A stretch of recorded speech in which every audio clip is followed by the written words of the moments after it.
간증도 하겠지만은, 아시겠지만은, 사모님이 십자가의 복음을 들은 사람 중에는 가장 많이 들은 사람이에요. 그렇지만은, 사모님의 그 은사적인 사역도 탁월하지만은, 내가 볼 때에 복음의 진정성을 머리는 알고 있지만 깨닫지를, 이게 가슴으로 내려오지를 못한 거예요. 늘 그게 아쉬웠거든요. 근데 근래에 그게 이제 진짜 이루어졌어요. 그게 이루어지니까는, 내가 그랬어요. 여러분이 볼 적에 사모님이 목사님의 사역에 많이 도움이 된다고 생각할지 모르지만, 저는 그렇게 생각을 안 했어요. 도움이 안 돼. 그렇게 생각을 했었어요. 어느 각도에서 보느냐에 달렸지요. 그러니까 하나님이 원하시는 영광스러운 교회, 세워가는 일에 하나님께서 의도하신 일을 이루는 데 있어서는 도움이 안 돼요. 영혼들을 기도 사역을 통해서 영혼들의 그 삶의 문제를 해결하는 데는 탁월하지만은 진짜 목회, 우리를 향하신 하나님의 뜻을 이루는 데는 도움이 안 되는 거예요. 그래서 내가 맨날 만족스럽지 못한 표현을 했을 때 사모님이 많이 스트레스를 받았거든요.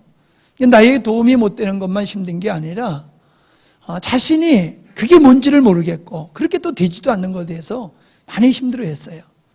근데 요즘은 잘하세요. 너무 잘하세요. 그래서 사모님이 근래에 됐다라고 하면은 뭐 꼭 사모님을 기준으로 할 건 아니지만은 여러분도 사모하면은 사모님 같이 돼요. 될 수 있어요. 그래서 샘플로 사모님이 되면 우리도 된다. 그런 위로와 용기를 드리기 위해서 사모님 보고 간증 좀 하라고 제가 그랬습니다. 나와서 간증하겠습니다. 박수로 환영하겠습니다.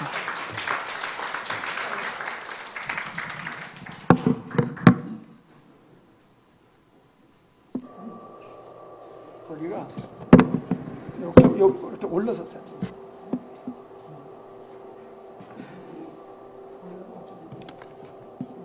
어우, 높으네요. 응? 찬양하고? 아니, 하고 하지. 하고 해, 찬양하고.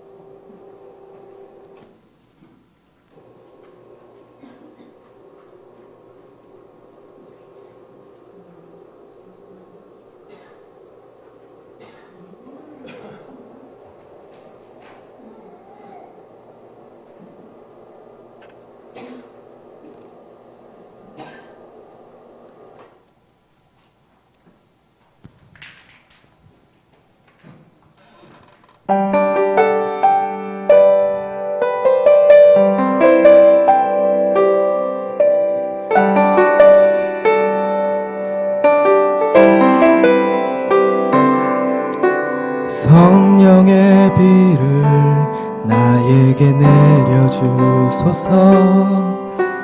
메말라 갈라진 나의 마음에.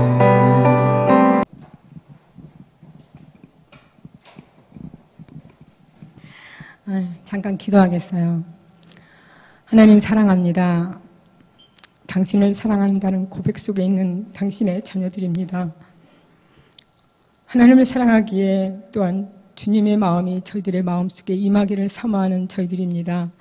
주님, 짧은 시간이지만 저를 통해서 이루시고자 하신 하나님의 말씀이 이루어지기를 원하며 저희들의 마음속에도 저에게 주신 이 평강이 주님의 은혜가 주님의 나라가 임할 수 있는 시간 되기를 원합니다. 어둠의 영들이 예수님으로 떠나가게 하시고 성령님께서만이 저희 입술과 생각을 주관하여 주시옵소서. 주님께서 말씀하시고자 하신 말씀만이 이루어지기를 원합니다. 주님, 저를 붙들어 주시옵소서. 예수님의 이름으로 기도드립니다. 아멘. 목사님한테 제가 요새 이제 이렇게 은혜 받는 얘기를 이렇게 고백을 해요. 고백을 했을 때 어제 목사님이 그러시더라고요. 여보, 당신 간증 좀 해. 그러시는데, 여러분도 그렇잖아요. 간증하라 그러면 뭔가 부담스러운 거. 그러면서 제가 항상 이럴 때마다 목회자, 목사님들이 소중함과 귀함과 얼마나 말씀이 준비하는 것이 얼마나 힘드실까. 그러면서 목사님의 말씀을 은혜가 되든 안 되든 너무 소중하다, 너무 귀하다. 정말 그래서 하나님의 기름 부은 주의 종으로 하나님께서 세우셨나 보다. 이래서 다시 목사님들을 더 이렇게 귀하고 소중하게 여기는 마음을 이렇게 다시금 주시더라고요. 제가 정말 복음을 깨달은 거, 다시 거듭났다? 그거는 아니지만 정말 복음을 깨달은 지는 얼마 안 됐습니다. 불과 한 달 조금 넘었죠? 한 2달 정도? 수없이 들어온 말씀, 제가 어려서부터 정말 복음을 들었고, 정말 어려서부터 교회를 다니며 중고등부 또한 이렇게 제가 사모로서 30여 년을 여러분들을 섬기며 또한 사모로서의 사역을 감당하고 또 누구보다도 은사로서는 그러한 탁월한 은사를 받은 자라고 얘기합니다. 저는 내 자신이 은사가 굉장히 강해, 능력자야 이런 말은 안 하지만 주위의 사람들이 저에게 은사자다, 사역자다, 또 능력이 임했다, 능력자다, 또는 기도 상담자다 이런 말씀을 하십니다. 그런 제 마음속에 이런 은사와 저를 통해서 나타난 능력, 또한 기도 상담을 하면서 하나님께서 상대방의 어떤 문제를 하나하나 해결해 주지만 내 마음속에서는 뭔가 항상 불안하고 초조하고 또 하나님이 날 이렇게 불안한 마음이 있었어요. 근데 제가 어려서부터 구원의 확신이 없었어요. 모태신앙이 좀 되게 보면 그렇더라고요. 그래서 우리 자녀들이 아주 중요한 것은 뭐냐면 우리 자녀들에게 정말 어려서부터 구원의 확신이 있어야 되겠다는 생각이 들어요. 제가 모태신앙이기 때문에. 그래서 많은 말씀을 들었지만 내 마음속에는 평강이 없었고 자유함이 없었고 그래 백전의 사모로서 어린 나이에 29살 때 왔을 때 첫 수련을 했을 때 그 전도사님이 그러시더라고요. 여러분 구원의 확신이 없는 사람 손 들어보세요. 지금 죽으면 여러분들이 천국 갈 수 없다고 생각하는 사람 손 들어보세요. 그러는데요. 제가 확신이 없는 거예요. 중고등부 수련회 때 제가 사모로도 뒤에 앉아 있으면서 계속 고민했어요. 내가 여기를 들을까 말까리다. 제 솔직한 고백으로 들었어요. 사모가. 그러면서 애들이 저를 볼까봐 되게 두려웠어요. 그리고 그 전도사님이 보고 야, 사모가 어떻게 구원의 확신도 없이 사모 노릇을 해? 이런 생각이 들까 한마디로 쪽팔리고 가슴이 두근거리고 후끈거리고 괜히 들지 말걸 이런 후회를 하면서 또 그런 마음이 여전히 또 천국이 이루어지지 않는 마음을 가지고 이렇게 목사님의 그 복음에 대한 열정이 그 복음을 따라온다는 그 자체는 고문이었습니다. 여러분들 아시죠? 고문. 목사님이 할렐루야 하고 2층에서 내려오면 저는 저 입에서 또 무슨 말씀을 하실까? 나에게 뭐를 질문할까? 또 나를 통해서 뭘 말씀을 요구하실까? 이러면서 벌써 두려운 거예요. 그러면 여보 할렐루야 하냐? 그러면 맞아요. 할렐루야 하지만 또 무슨 말을 해서 내가 목사님을 만족시킬까? 이렇게 여기까지 이렇게 오면서 또 주일 예배 드리고 나면 들어가자마자 목사님 정말 은혜 받았어요 하고 내가 먼저 받은 바 은혜를 얘기를 합니다. 말씀을 드려요. 그럼 맞아. 그거 주님께서 하신 말씀이야. 그렇게 말씀하시거든요. 근데 왜 그러냐면 먼저 제가 얘기를 안 하면 목사님이 저한테 또 반문합니다. 여보 오늘 은혜 받은 거 없어? 이 말씀 하기 전에 내 숙제를 먼저 해야 되기 때문에 그래야지만 마음이 편한 거예요. 그래서 먼저 그렇게 얘기하고 어떤 때는 짜서라도 목사님이 말씀하신 거, 그래, 은혜는 안 된 건 아니에요. 은혜는 받아요. 받으면서 그렇게 말씀을 이제 줬자고 또 제일 힘들었던 건 뭐냐면 맛있게 밥 해놓고 목사님 딱 앉자마자 여보, 당신 은혜 받은 거 뭐 있어? 그리고 어저께 말씀 참 좋았지? 당신 얘기 좀 해봐.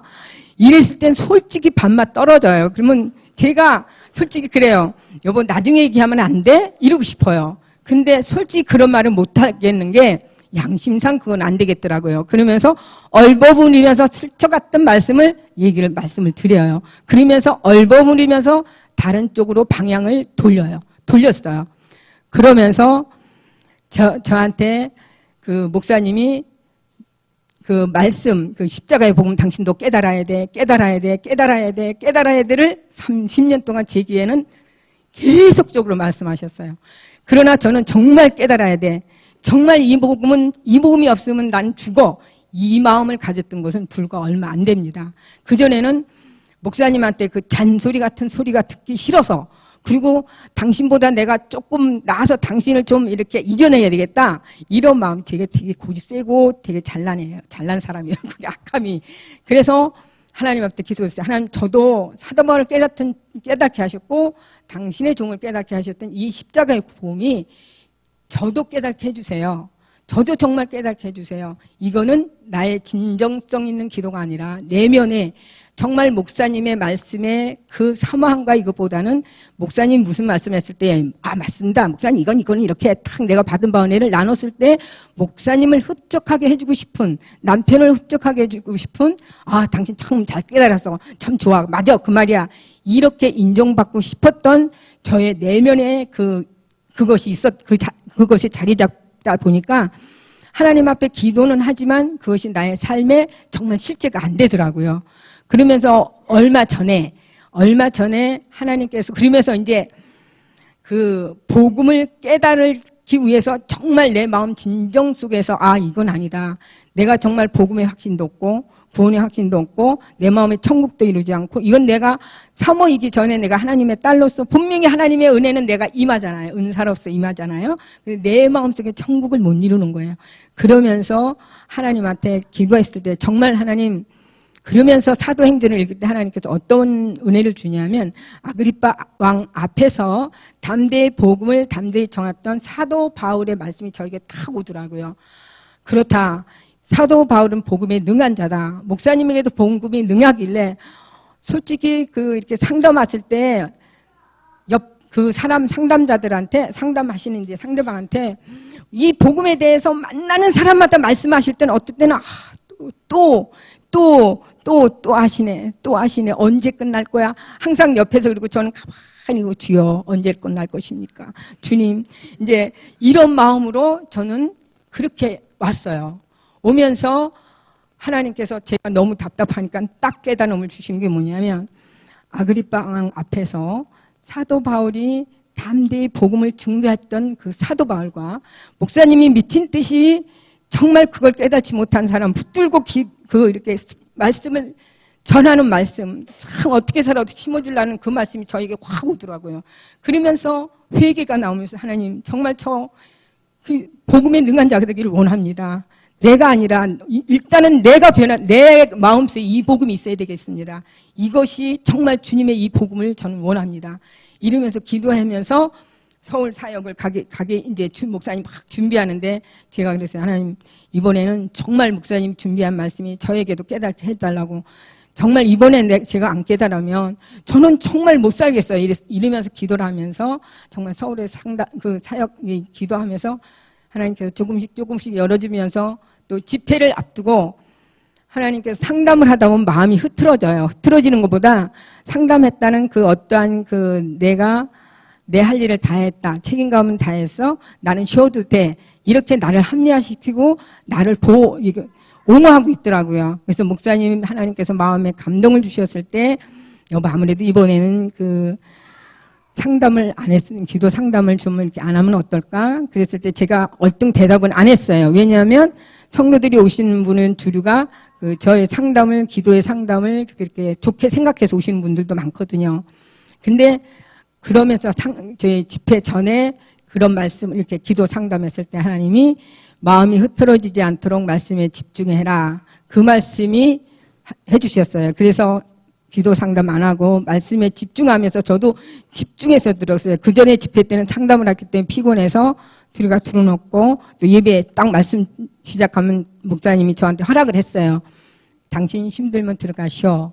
아주 면죄부를 받았죠. 그래서 아주 버젓하게 들어가서 잘 쉬었어요. 그리고 딱 끝나면 나오고. 그런데 이번에는 처음부터 끝까지 제가 참석하면서 은혜를 입으면서 이 말씀이 열리면서 목사님한테 과거에 내가 했던 생각들이 떠오르는 거예요. 목사님이 이 복음을 깨달았으면 나같이 깨닫지 못한 나를 좀 품어야 되지 않아? 이해해야 되지 않아? 여러분들 목사님 성품 급하잖아요. 그렇죠? 그리고 모든 일에 만사히 완벽하시잖아요. 그런데 그런 모습 속에서 목사님이 저희 지적할 때만 왜 복음을 깨달은 사람이 왜 그것밖에 안 돼? 당신은 왜 그렇게 깨달았으면 나 이렇게 못 깨달은 사람 좀 품으면 안 돼? 제 마음속에 감히 말은 못하죠. 속으로만. 감히 말은 못하고 속으로 그러다 보니까 목사님에 대해서 항상 안 좋게 보복을 하는 거예요. 목사님이 공격해서 제 마음이 상하면 꼭 목사님의 마음을 상하게 하고 그거 상하게 하면서 또 목사님한테 받은 상처가 목사님을 향하여 또 아주 독을 품더라고요. 제가 제 자신의 이 십자가의 복음을 깨달으면서 뭘 깨달았냐면 자기를 사랑하는 사람, 자기 관점에 있는 사람은 상처투성이다. 또 내가 내 생각에 사로잡힌 내가 목적이 되고 나를 사랑하는 사람은 정말 상처를 많이 받는다. 정말 자기를 많이 사랑할수록 상처가 많은 사람이다. 이런 생각이 드는 게 목사님 참 그래도 멋진 분이에요. 참 잘하세요. 정말 이렇게 제가 이 복음을 깨닫고 나서는 완전히 깨달은 건 아니에요. 조금 깨달았는데도 이거구나. 목사님이 할렐루야 할 수 있고 목사님이 정말 여보 정말 얼마나 좋아 이러면 저는 뭐가 좋아 속으로 그랬어요. 그러면서 좋아 여보 좋아 막 그랬는데 정말 이럴 건 깨달으면서 하나님의 주신 은혜가 너무 감사한 거예요. 오늘 말씀이 있었죠. 너희 마음에 하나님의 마음이 있다. 우리 마음속에 하나님의 나라가 임했다고 그러셨잖아요. 우리들의 마음속에 주님의 나라가 임하지 않았다는 것은 천국이 임하지 않았다는 것은 내가 있다는 거더라고요. 내가 보니까 내가 구원의 은혜는 입었지만 이스라엘 백성들이 애굽 땅에서 광야로 이끌어서 가나안 약불과 약속의 땅 가나안 땅으로 인도하셨잖아요. 뭐랬죠? 적과 꿀이 흐르는 그게 생각이. 적과 꿀이 흐르는 가나안 땅으로 인도해 주신다 하셨잖아요. 정말 구원의 은혜는 입었지만 이 정말 복음의 진리를 깨닫지 못하면 적과 꿀이 흐르는 그 가나안 땅을 못 보는구나. 제가 이 생각이 들더라고요. 그러면서 정말 하나님께서 창조의 의도와 제가 무엇인지를 알겠어요. 목사님한테 고백을 했어요. 제가 그때는 그 고백을 못했어요. 왜냐면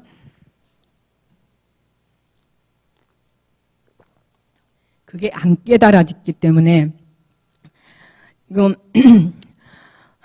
목사님의 말씀이 30년을 저를 변화시키려고 저에게 여보 이 말씀이 너무너무 은혜스러워. 그러면 또 시작하신다. 여보 난 졸려 좀 자야 돼. 항상 이렇게 핑계를 대는 나의 악함이 있더라고요.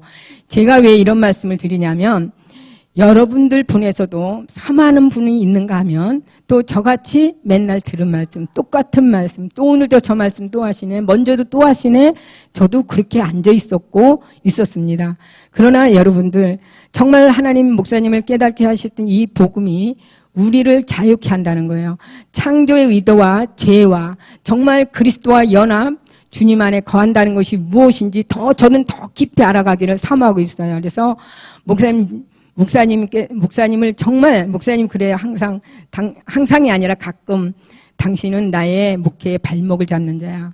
도움보다 발목을 잡는 아까 그랬잖아요. 정말 그럴 때는 정말 미치고 팔짝 뛸 게 뭐냐면 다른 사모님들 봤을 때는 어떠냐면 그 사모님들은 기도도 그렇게 많이 안 하는 것 같고 그래도 은사도 없죠. 그래도 어떻게 보면 상담되죠. 또 역시 기도해서 하나님의 은혜를 위해서 그 어려운 고난계 경제의 어려움을 겪고 하나님께서 그래도 은혜를 필요한 대로 따라 채워주신 은혜 이건 나의 기도의 공로야 이러면서 주님 목사님한테 대면하는 거예요. 그래서 목사님이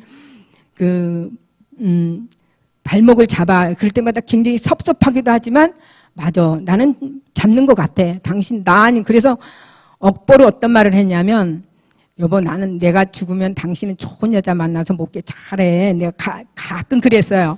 진짜 가끔 그랬어요. 왜냐하면 목사님한테 이제 그런 말 들었을 때는 보복이 뭐냐면 여보 나는 정말 배우지도 못하고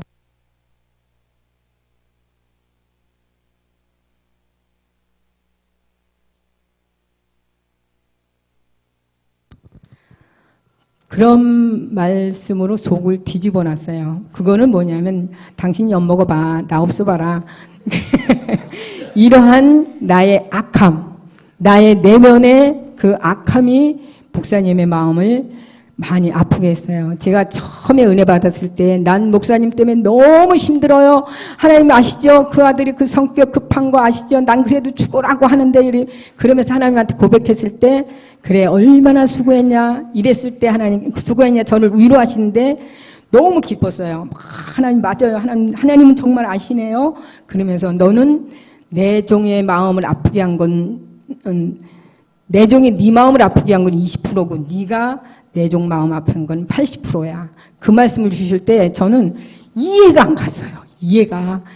얼마 전까지도 이해가 안 갔어요. 100% 순종하라지만 마음의 기쁨으로 순종한 거는 별로 없었어요. 그냥 하나님한테 혼날까봐, 매맞을까봐, 고난의 연속이었던 나의 인생이었기에 또 매맞을까봐 겁나서 그냥 순종했어요. 그냥 무조건. 근데 얼마 전까지만 해도 깨닫지 못했던 것을 이 복음을 깨닫고 나니까 과연 내가 그랬구나. 20% 정말 20% 80%를 아프게 했던 나였구나. 이걸 그러니까 목사님한테 내가 이렇게 목사님한테 들은 말씀, 또 목사님 나에게 했던 말씀, 섭섭했던 말씀, 나에게 상처가 됐던 말씀, 이 말씀을 쭉 내 마음속에 간직하고 있으면 상처로 나를 묶고 있었던 것을 이 복음을 깨달으면서 내 중심, 내 사랑, 내 만족, 내 관점에서 나를 딱 보게 하신 게 뭐냐면 하나님의 관점에서 하나님 중심으로 가게 하시더라고요. 거기서 자유함을 얻게 하시고 내 마음속에 평강과 의와 평강과 희락, 천국이 이루어지더라고요. 이게 얼마나 힘든지 몰라요. 30년 걸렸어요. 30년. 제가 30년을 걸렸거든요. 근데 정말 나의 어떠한 관점과 내 생각에 나는 이 복음을 깨닫지 못했다면 난 평생 정말 내 마음속에 무거운 짐으로 목사님이 짐이 되었고 여러분들이 짐이 되었고 내 자신이 짐이 된 그런 속에 살았을 것이다. 그러면서 내가 목사님한테 정말 목사님 감사해요. 정말 이 복음이 당신을 나를 괴롭게 하는 나를 정말 괴롭고 힘들게 했던 어떤 훈련 속에 있는 것 같이 힘들었는데 이 복음을 깨닫고 나니까 너무 이 복음이 너무 귀합니다. 목사님 정말 목사님 소중하고 목사님 정말 오래 사시고 또 건강하셔서 한국교회와 또 우리를 위해서 이 복음을 끝까지 전할 수 있도록 하셔야 될 것 같아요. 제가 그랬더니 목사님이 뭐라 하시냐면 정말 당신 바로 깨달았네 그러시더라고요. 왜냐하면 제가 목사님의 소중함을 압니다. 복음에 대한 소중함보다 내 남편이기에 정말 내 남편이기에 제가 남편이 먼저도 그런 말씀 했을 거예요. 남편이기 때문에 남편이 없으면 저 혼자 사잖아요. 홀로 산다는 건 외롭잖아요. 어떤 때는 목사님이 이렇게 뭐 물어보고 그럴까봐 어떤 때는 좀 여행도 좀 가셨으면 좋고 나 홀로 있었으면 좋겠다는 마음도 있었어요. 그게 저에겐 그렇게 짐이 됐었던 거예요. 근데 이제는 그 목사님의 그 소중함, 목사님이 깨달으신 그 사모하면서 깨달으신 그 말씀이 나를 그 말씀을 통해서 하나님께서 나를 자유케 하시고 이 복음을 눈이 열다 보니까 화딱지라는 걸까? 그런 게 좀 덜 나더라고요. 목사님이 먼저 이제 고백하셨을 거예요. 그러면서 내가 없어진다는 느낌이 들면서 그렇다고 내가 완벽한 건 아닙니다. 저도 완성해 나가는 이런 가운데 있는데 그러면서 목사님의 소중함이 귀하고 또 우리 교회가 귀하다. 제가 여러분들 목사님의 소중함과 귀함은 누구나 한 사람 한 사람은 다 주님 안에서 소중하지만 이 복음을 가진 분들은 소중합니다. 여러분은 목사님을 위해서 또 이 복음에 사모하며 이 복음을 깨달은 목사님들이 한국교회의 이 영적으로 회복할 수 있는 정말 우리 목사님 또한 이 복음을 깨달은 목사님들이 일어날 수 있도록 여러분들이 기도를 하셔야 될 것 같아요. 그랬을 때 하나님께서는 우리 목사님을 통해서 또한 한국의 이 복음을 정말 하나님께서 이렇게 여쭤봤을 때 그렇게 많지는 않더라고요. 이 복음이 완성되게 이렇게 완성은 아니지만 이렇게 이 복음으로 가시는 분들이 그렇게 많지는 않다고 주님도 말씀해 주셨는데 여러분들에서 목사님의 어떤 말씀이 이제는 잔소리다 생각하지 않고 상처받았다 여러분들 마음속에 상처받았다는 생각이 들으면 여러분들이 내가 아직은 있구나. 이 상처받았다는 말을 한다면 여러분들 자신이 아직 하나님 중심적이지 않고 하나님 앞에 가지 않았구나. 하나님으로 이렇게 복음을 깨닫지 못했다. 이런 마음을 가지고 여러분들이 그런 기도를 하시고 또 목사님의 소중한 이 복음이 한국교회 회복되기 위해서 기도하시고요. 제가 여러분들 예배 시간에 우리가 길잖아요.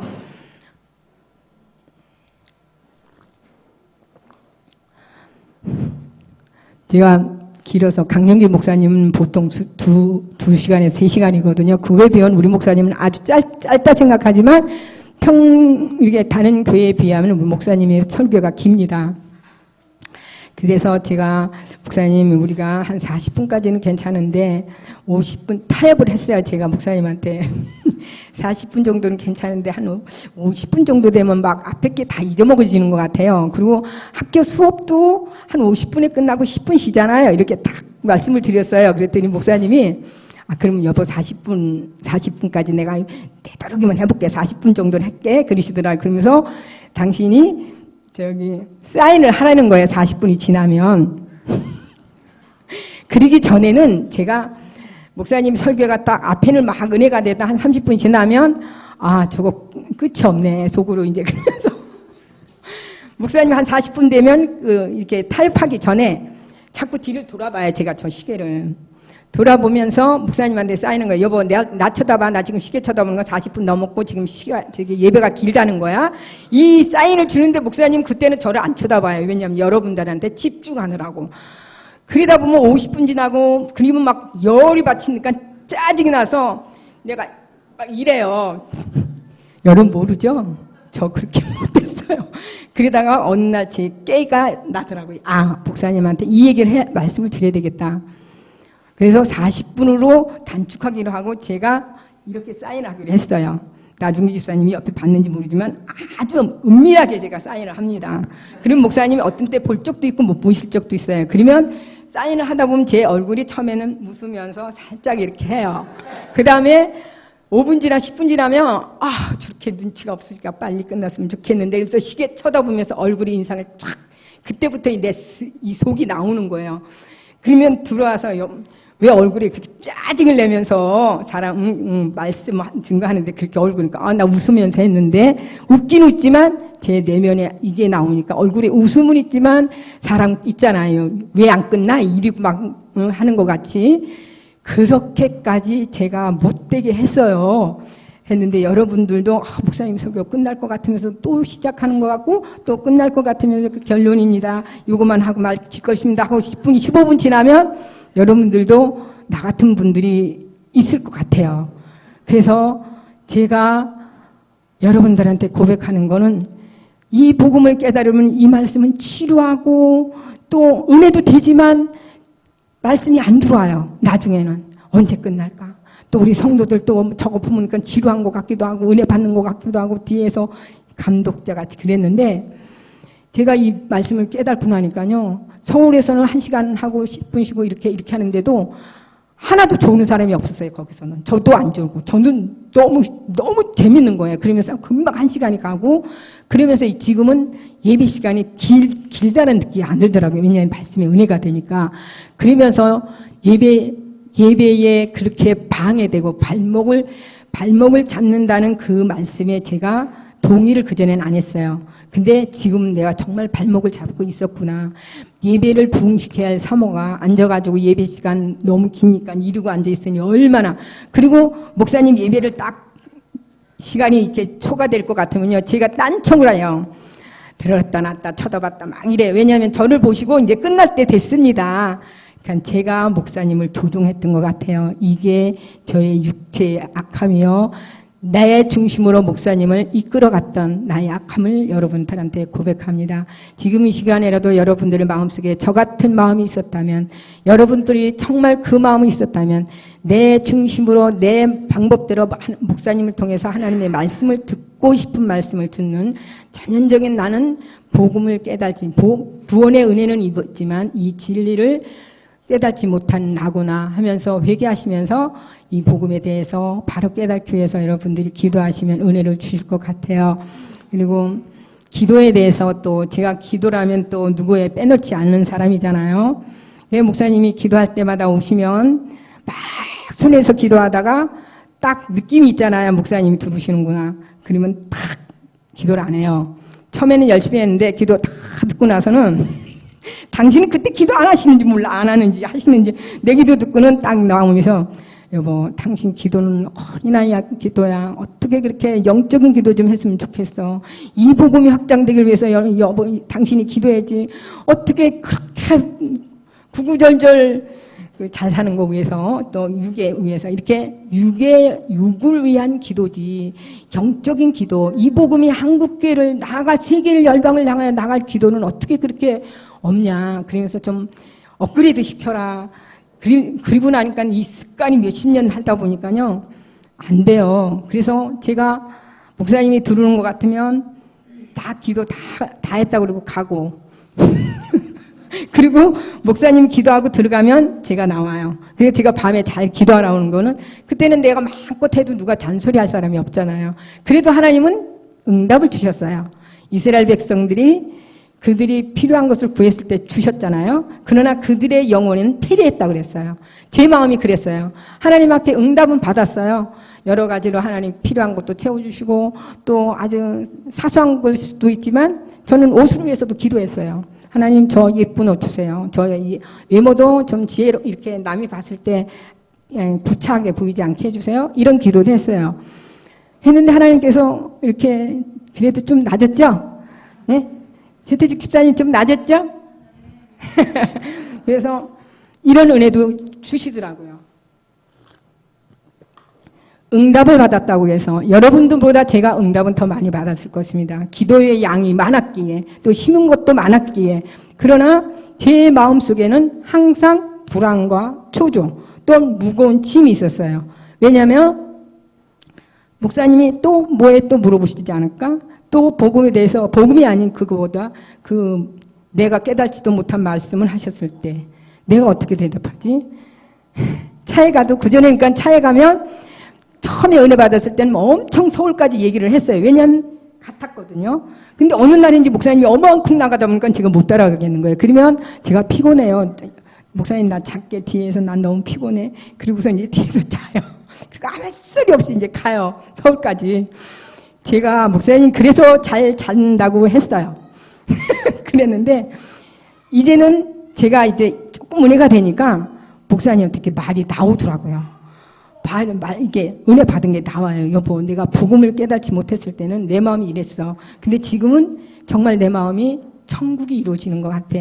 뭐냐면 천국이 이루어진다는 것이 제 마음이 아무것도 없는 것 같더라고요. 그때는 뭔가 가슴에 응어리가 있었어요. 내가 우리 이순 전사한테 제일 많이 어떻게 보면 아빠에 대한 목사님에 대한 남편에 대한 숭을 제일 많이 봤을 거예요. 제일 많이 본 건 우리 어머니한테 전화해서 어머니 당신 아들은 이렇고 어떻게 그렇게 성질이 더러워요. 아버지하고 똑같아요.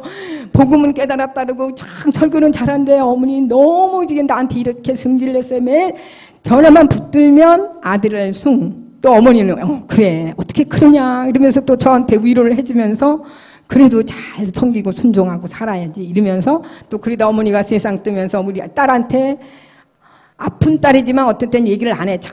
참고 누구한테 할 사람도 없어서 있다가 또 얘기를 해요. 우리 이순 전사는. 근데 우리 이순 전사는 아주 카리스마가 있어요. 어머, 아빠 그러셨어? 엄마가 참아야지. 엄마가 당연해. 그거 잘못했다 엄마가.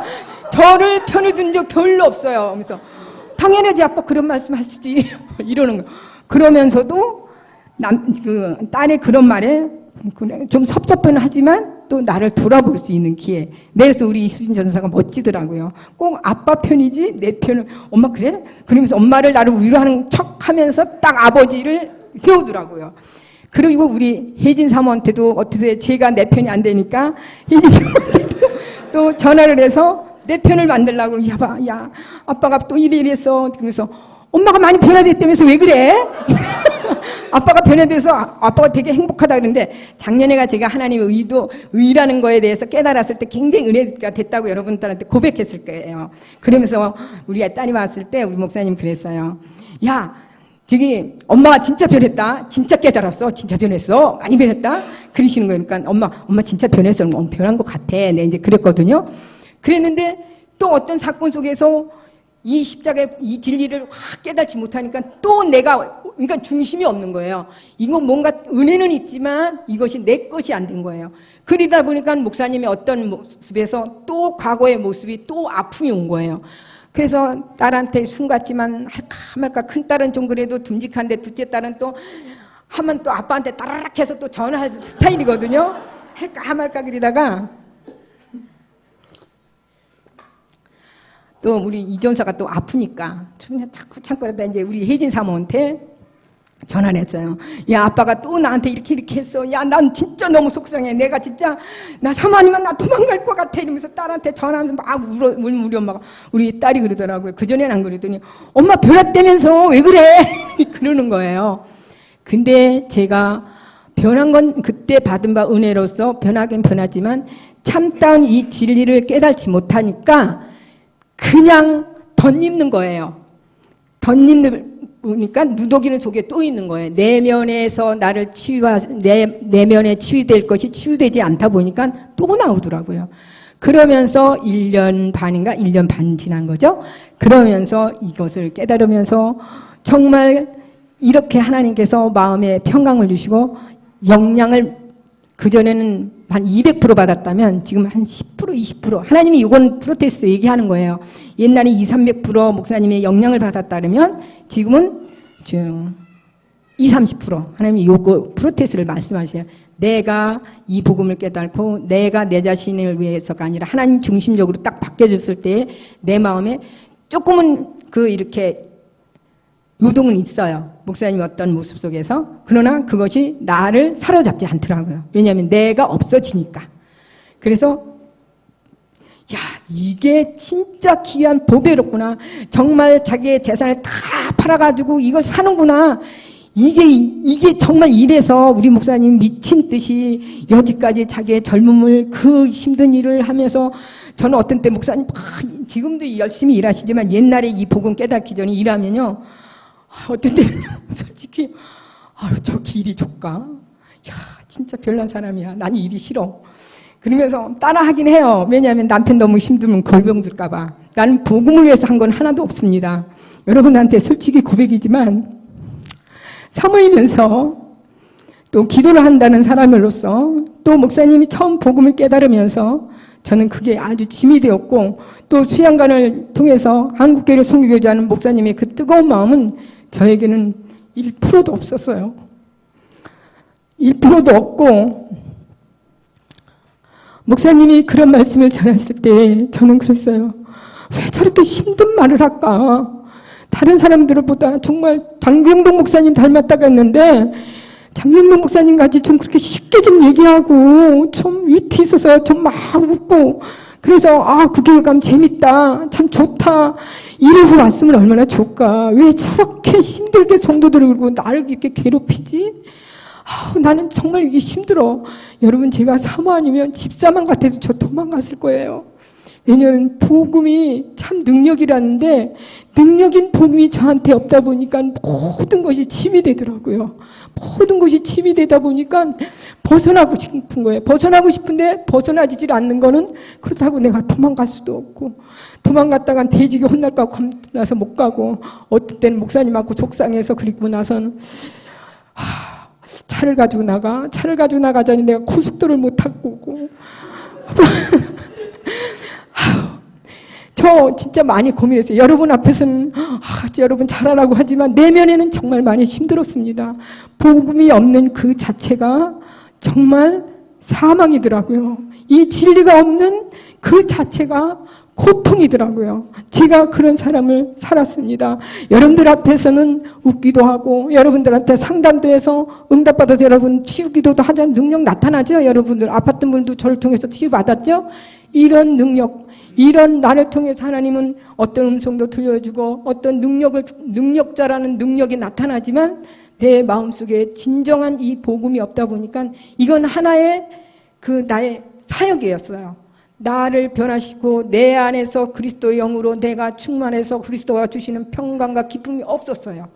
그런데 이 복음이 눈이 이렇게 조금 탁 트이고 나니까 아, 이거구나. 정말 사도 바울이 사나 죽으나 주의 것이로다. 사나 죽으나 내가 이 복음을 위해서는 무엇을 해를 당해도 내가 이 복음을 나가겠다는 말씀과 같이 저도 그런 마음이 지금 확 뜨는 건 아니지만 아, 목사님을 정말 따라갈 가치가 있구나. 이 복음을 향해서 내가 나갈 가치가 있구나. 이런 그 뜨거운 마음이 저의 마음속에 있어지더라고요. 그러면서 기도가 달라지는 게 뭐냐면 한국교회 복음에 이 복음이 하나님 땅에 떨어지지 않게 해세요. 이 복음이 사장되지 않게 해주세요. 그전에는 왜냐하면 이 복음이 사장되면 목사님 말씀할 그 건덕지가 없잖아요. 그래서 그때는 그렇게 기도했어요. 근데 지금은 정말 하나님 이 복음이 우리 한국교회를 깨워야 됩니다. 바른 복음으로 인본주의, 기복주의, 정말 율법주의, 종교의 영이 한국교회에서 떠나야지만 우리도 살고 한국교회도 살고 나아가 열방을 회복하는 그런 것이 이 복음이 열방을 나갈 수 있죠. 이 상태는 안 되겠습니다. 그러면서 저에게 그 뜨거운 기도의 마음을 주시더라고요. 그러면서 기도가 그전에는 그 나의 힘으로 목사님 말이 뭐라 하시냐면 저 기도하고 나면 당신은 목에서 하는 기도지 마음속 깊이서 하는 거 아니야. 이러면요 얼마나 기분 나쁜 일 알아요. 그리고 딱 나가시는 거면 가 쫓아가서 던지고 당신은 뭐 기도했다고 솔직히 그래요. 죽고 나서 기도하고 나면 당신은 내면 깊이서 하는 게 아니 영의 기도가 아니라 당신은 인간적인 기도야. 딱 그리고 나가면요 자기는 뭐 잘나서 속으로 그래요. 그건 내가 또 가만히 있는 줄 알아요. 하나님한테 하나님 나 죽어나고 기도했는데 당신이 조금 저리고 나가요. 아유 진짜 자기는 기도도 안 하면서 그러면 또 하나님은 저한테요 그래 너 이거 잘못했어. 너 네가 진짜 똑바로 기도해. 이렇게 하시는 하나님이 아니시더라고요. 하나님은 그래 내가 너 사랑해. 내가 너 사랑해. 그러면서 저의 허물을 이렇게 들춰내진 않으시더라고요. 그래서 나는 그래도 내가 하는 게 잘난 줄 알았어요. 그래도 내가 하는 게 당연하고 당당하고 그래서 봐봐 이렇게 해서 응답받았지 이래서 응답받았지 그래 그러면서 아주 목사님한테 합리화시키고 몰래 기도하라 나오는 것은 제가 목사님한테 그런 것을 이렇게 잔소리 듣기, 그러니까 옛날 말로 잔소리 듣기 싫어서 왔는데 어떤 때는 이 하나님의 은혜가 없이는 살 수 없어. 이래서 기도하라 나오기보다는 제가 또 어려움을 당하면 어떨 거야. 여러분 제가 뭐 60평생 지금 59세지만 제가 살았지만은 목회 시작한다고 하면서 경제 어려움, 연단과 고난과 아픔 속에 여기까지 왔어요. 연단과 아픔 속에 여기까지 왔을 때에 아픔과 연단, 고난, 어려움, 그 어려움이 없었다면 이 복음을 깨달을 수 없었고 또 저 역시 이 진리를 사모하지도 않았을 거예요. 사모한 마음도 없었고 이렇게까지 몰랐을 거예요. 그러면서 목사님 이제는 기도의 방향이 달라졌다는 거. 정말 이 복음이 교회들마다 목사님들이 그전에 우리 목사님 오신다 이러면 목사님이나 성도들이나 비슷하지 목사님 오신다고 저렇게 좋아하실까? 솔직히 목사님 오시면 부담만 되지 가실 때 차비도 드려야지 조금이라도 더 신경 써야지 잠자리 신경 써야지 저는 솔직히 그랬어요. 왜냐하면 복음을 모르기 때문에 진리가 한국에 얼마나 필요하다는 걸 모르기 때문에 그랬어요. 근데 이번엔 조금 목사님들 오신다는 거 저도 좋은 거예요. 그러면서도 그렇게 좋지는 않았어요. 근데 정말 한국교회가 변화시키기 위해서는 목사님들이 변화해야 되겠다. 복음을 전하는 목사님들이 변화해야 되겠다. 이 마음을 제 가슴에 엄청 뜨겁게 역사를 하시더라고요. 그래서 여러분들도 불타는 마음으로 한국교회 목사님을 깨닫게 했었던 이 복음이 우리 한국교회 교회들마다 이 복음이 선포돼서 영적인 말씀의 회복을 위해서 저와 여러분들이 합심해서 기도할 때에 또 우리를 통해서 하나님 역사할 줄 믿습니다. 아멘. 그리고 우리 교회가 다른 교회보다 달라 그러잖아요. 저는 다른 거 하나도 없는 것 같아요. 왜냐하면 잘난 척을 하는 것 같아. 복음은 깨달아서 그러면서 뭔가 교만하고 다른 교회는 그냥 죽는 신령이라고 하는 것 같고 막 그러는데 우리 성도들은 지금 안 그래요, 솔직히. 근데 그전에 보면 좀 그런 생각이 들어서 좀 비유 좀 맞추면서 좀 축복기도 하면서 좀 축복받는다고 얘기를 하면서 저들의 마음을 좀 이렇게 다스려게 하면서 좀 그러니까 그 사명감이 불타는 것보다 제 마음, 제 편으로 합니다. 좀 이용했으면 얼마나 좋을까. 우리 목사님 왜 저렇게 저런 말만 할까? 다른 교회와 뭐가 달라? 다른 교회 가면 차라리 마음 편하겠다. 내가 앉아서. 제가 이 진리를 깨닫기 때문에 여러분들도 그리고 있는 분이 있을지 몰라서 나만 그랬으면 좋겠어요. 여러분들이 어떤 때 보면 제가 기도하는 소리, 기도하시는 모습을 보면 나보다 낫다. 그러면서 나 혼자 또 씁쓸히 울 적도 있고 남자 씁쓸히 할 적도 있었어요. 그러면서 제가 나 같으면 참 우리 성도들 대단해. 그렇게 뭐가 좋다고 이렇게 와서 있나. 나는 내가 집사만 같아도 저는 우리 교회 안 나왔을 것 같아요. 중간에 다른 교회로 정말 갔을 것 같아요. 근데 3호로 붙들어 놨기 때문에 갈 수도 없잖아요. 그러면서 여기까지 왔을 때 그래도 도망가지 않고 있다 보니까 하나님께서 이 은혜를 주셔서 감사하고요. 그래서 또 자염을 얻고 항상 목사님이 당신은 나의 복음에 발목을 붙드는 자야 그랬는데 처음으로 어제 그저께 그러시더라고요. 처음으로 내가 당신한테 얘기지만 이제는 정말 동역자 같아. 그 말을 하시더라고요. 제가 이 복음을 깨닫지 못했다면 동역자커녕 정말 발목을 붙들고 가로막는 자가 되겠더라고요. 여러분들이 막는 거는 조금 막지만 제가 막는 거는 목사님의 전체를 막는 거예요. 왜냐하면 아내이기 때문에. 그리고 목사님을 좌우할 수가 있더라고요. 여러분 결혼해서 봐야 지금 젊었을 때보다 나이 들수록 남자는 굉장히 마음이 약해요. 칭찬해주면 막 기가 차는데 오늘도 좀 말씀이 긴 것 같아. 그러면 기분이 팍 상하는 거예요. 한마디 기분 나쁘게 하는 건 아주 최상에 좋은 게 뭐냐면 여보 당신 아주 은혜 받았어 이 소리보다 오늘 왜 이렇게 좀 길은 것 같아. 조금 짧게 하지. 요 소리는 목사님한테 독약을 주더라고요. 그러면 목사님한테 이제 상처받고 승질난 거 있잖아요. 그러면 칭찬 안 해요. 딱 들어가자마자 목사님 좀 조금 일찍 끝났으면 좋았을 텐데 이러고 쫙 한마디로 독약을 딱 줘요. 그게 독약인지 몰랐어요. 근데 지금 보니까 목사님 죽이기 최고 1번. 전혀 반응 없는 거, 내가 반응 없는, 아내의 반응 없는 거, 잘했다 칭찬하지 않는 거. 칭찬은 고래도 춤춘다 그랬는데요. 칭찬 안 하니까요, 남자들은 기가 죽더라고요. 제가 기를 죽이게 하는 사람이더라고요. 그러면서 그것도 회개하고, 그리고 제가 은사에 타고난 사람이잖아요. 제가 여보는 고백하지만 이번에 하나님께서 이 은혜를 깨달으면서 목사님이 상담할 때마다 그래요. 여보 당신은 이 상담 저들의 육만 강화시키는 게 아니라 육체의 문제, 이 세상의 문제, 물질의 문제만 해결하는 거지나 그거를 방향으로 해서 이 십자가의 복음으로 이끌어야 돼. 이끌 내가 없는데 어떻게 이끌어요? 솔직히 그쵸? 여러분들 그래야 했잖아요. 그러면 앉아서 딱 얘기를 하다 보면 답답하니까 목사님이 다 얘기하셔요. 그리고 와가지고는 당신 그거 뭐야? 거기서 이런 말 해야 되잖아. 그러면 가만히 있어요. 생각이 안 났는데요. 모르겠는데요. 그리고 있었어요. 근데 이제는 저도 모르게 앉아서 얘기를 하는데 목사님이 말씀하셨던 것이 나오더라고요. 나도 목사님이 하고 있는 얘기를 하네. 그러면서 이게 왜냐하면 내가 그걸 깨달아지니까 내 것이 됐더라고요. 들었던 것이 내 것이 되다 보니까는 내 것이 나오더라고요. 자동적으로. 목사님이 그랬잖아요. 내 것이 돼야 된다. 남의 것이 아니라 또 지식이 아니라 마음으로 내려간다. 마음으로 내려오니까 얘기하다 보니까 이렇게 그들한테 그 말씀을 전하더라고요. 근데 하나님께서는 목사님은 이 은사를 받았을 때 하나님의 말씀을 열 수 있는 고리로 굉장히 사모를 했어요.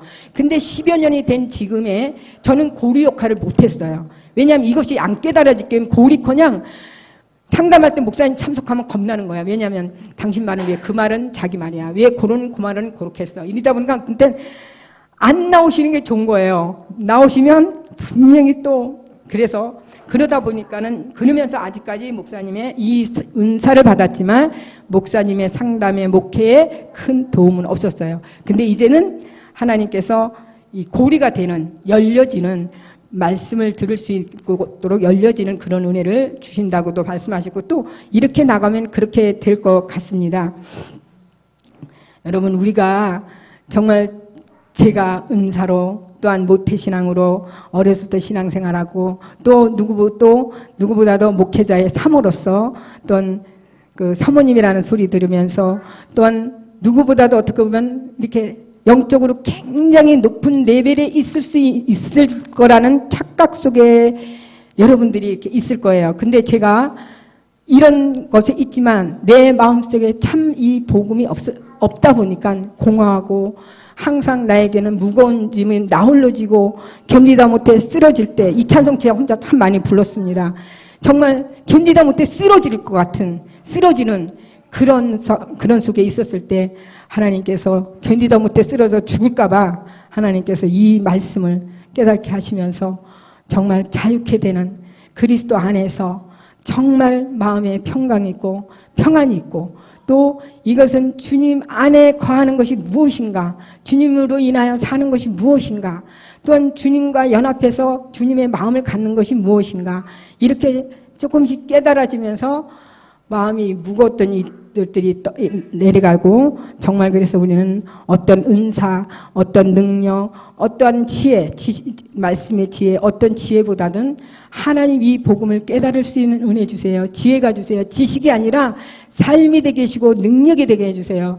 여러분들이 기도하시고 또 여러분들 우리가 정말 이 복음이 한국교회에 전파되기 위해서는 우리들의 기도가 필요합니다. 여러분들이 정예군이 돼서 정말 여러분들이 있는 자리에서 기도하시길 바라고 또 하나님께서 우리 영광스러운 교회 목사님에게도 기도의 불 있고 저에게도 이 복음을 위해서 기도하게 하는 뜨거운 마음을 주셨으니까 저녁에 그냥 집에서 텔레비 본다거나 뭐 이러지 마시고 마음에 감동되시는 분들은 오셔서 기도하시다 보면 하나님께서 열어주시고 저를 열어주신 하나님은 여러분들에겐 더 잘 열어주실 것 같아요. 그래서 이 복음이 정말 내 것이 나의 삶의 실체가 되게 해달라고 그렇게 기도하시는 여러분이 되셨으면 좋겠습니다. 우리 이수진 전도사의 아픔을 통해서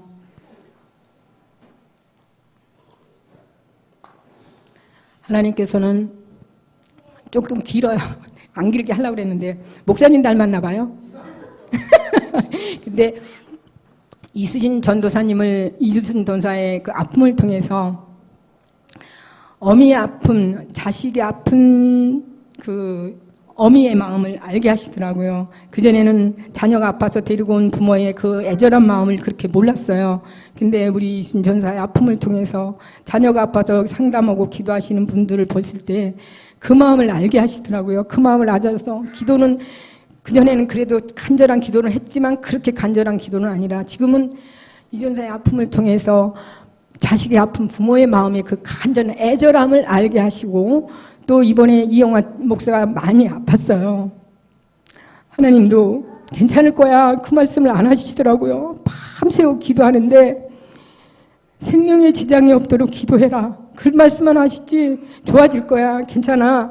저는 좋아질 거야 괜찮아 걱정하지 마. 이 말씀 하시면 저는 아무리 아파도 걱정은 안 해요. 왜냐하면 괜찮으면 괜찮더라고요. 근데 하나님이 많이 안 좋다. 생명의 지장 없도록 기도해라. 그거는 생명의 지장도 있다는 얘기잖아요. 밤새 기도해도 하나님 괜찮을 거야. 걱정하지 마. 내가 할 거야. 이 말씀을 안 하시는 거예요. 그러다 보니까 마음이 너무너무 불안하더라고요. 아침에 그래가지고 기도하는데 응답이 없어서 그러면서 갑자기 불안이 오는 거예요. 꼭 죽을 것 같은 거예요. 그러면 댕기열이라는 것이 뭔지 몰랐는데 어머니 댕기열인 것 같다고 그래요. 이렇게 문자가 왔어요. 그러면서 댕기열은 굉장히 위험하대요. 이렇게 문자가 온 거예요. 그래가지고 아침에 이제 전선정 목사님한테 전화를 했어요. 이게 댕기열이 뭐냐 그랬더니 그랬더니 굉장히 안 좋더라고요. 이게 그냥 열이 계속 있다가 뭐 일주일 안에 이렇게 생명이 이렇게 약을 제대로 못 쓰면 죽을 수 있는 치사율이 아주 높은 거라 그러더라고요.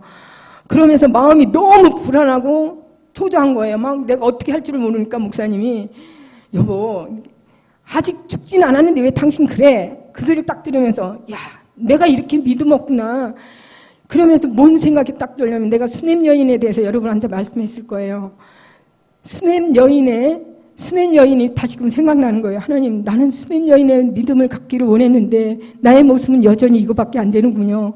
하나님이 어떠한 신선한 말씀이 없었지만 어떠한 고쳐주겠다, 괜찮다 이 말씀은 없었지만 내가 지낸 환경 속에, 고난 속에, 연단 속에 하나님은 항상 선한 것을 주셨는데 내가 이건 죽지도 않은 사람 죽을 것 같은 그런 마음이 드는 이 나의 악함을 용서해달라면서 하나님 앞에 회개하니까, 그러면서 하나님 저에게 수냄 여인 같은 믿음을 주세요. 저에게 수냄 여인 같은 그런 마음, 평안을 주세요. 이런 마음을 기도하면서 조금 안정이 되더라고요. 그러면서 안정이 되면서 정선석 목사님한테 전화했더니 건강이 안 좋아서 건강검진을 받는데, 이러면서 나보고 그 건강검진에 대해서 얼마를 이렇게 해주고 싶은 마음을 주시더라고요. 그래서 하나님 이전서 아파서 또 필요한 걸 채우시나 보다. 이래서 이제 좋아질 거야. 이러고 또 있는데 아직도 열도 안 떨어지고 그냥 그렇다네. 그냥 그래요. 그리고 문자가 왔어요.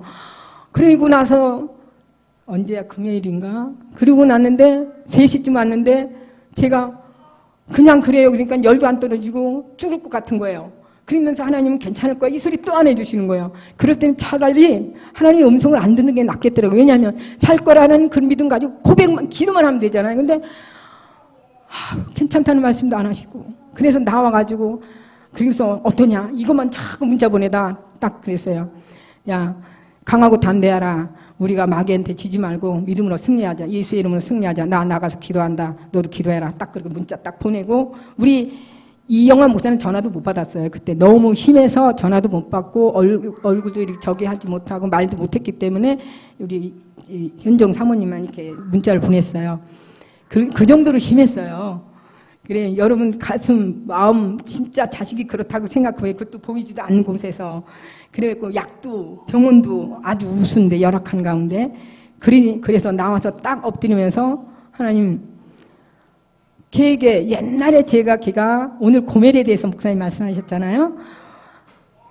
돌 안 됐을 때 설사병이 난 거예요. 근데 설사병이 났는데 얘가 일주일 열일이 됐는데도 안 그쳐요. 병원에서, 동네에서는 아들 나가들고 좋다고 그러더니 아들 설사병 걸려가지고 병원도 안 데리고 간 거예요. 왜냐하면 저는 어머니의 기도로 항상 낫는다, 이 믿음을 가졌기 때문에 열일이 지났는데도 안 갔어요. 그래서 어머니가 야, 아무래도 병원에 가보자. 근데 갔다 왔는데도 안 나요. 그리고 보름을 그랬나 그랬어요. 그러면서 하나님 왜 그래요? 정말 귀한 아들 주셔가지고 데리러 가실 거예요? 그러면서도 그때는 우리 어머니가 응답을 받으셨을 때죠. 그러면서 제가 그 목사님 성격이 안 난 전 목사님이 그 목사님 설교를 들에 고멜에 대해서 말씀해 주시더라고요. 근데 네가 고멜이다. 이것을 회개하면서 하나님 정말 제가 고멜입니다. 내가 정말 개 같은 딸입니다. 이러면서 하나님한테 정말 회개했을 때에 그때부터 설사가 끊치면서 3일을 똥을 안 넣더라고요. 그때를 딱 생각나면서 하나님 얘가 죽을 것 같대요.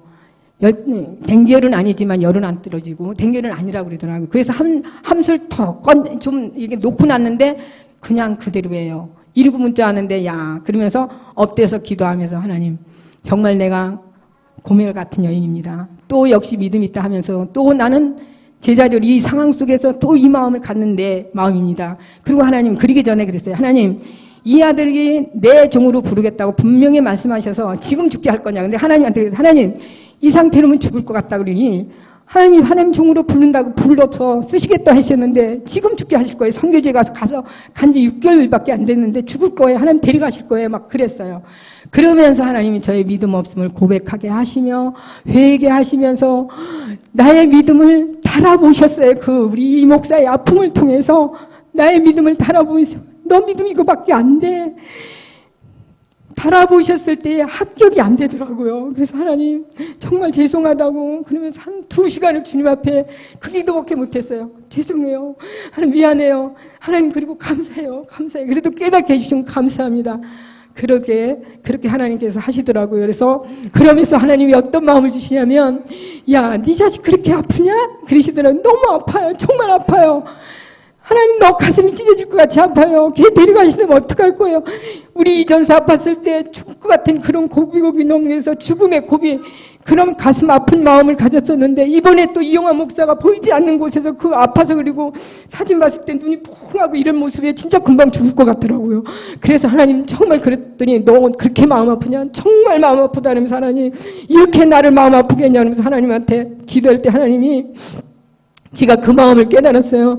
네가 네 자식 아픈 거 그렇게 마음 아프냐? 니들이 영적으로 병들었는 네 모습은 더 아파. 나도 아파.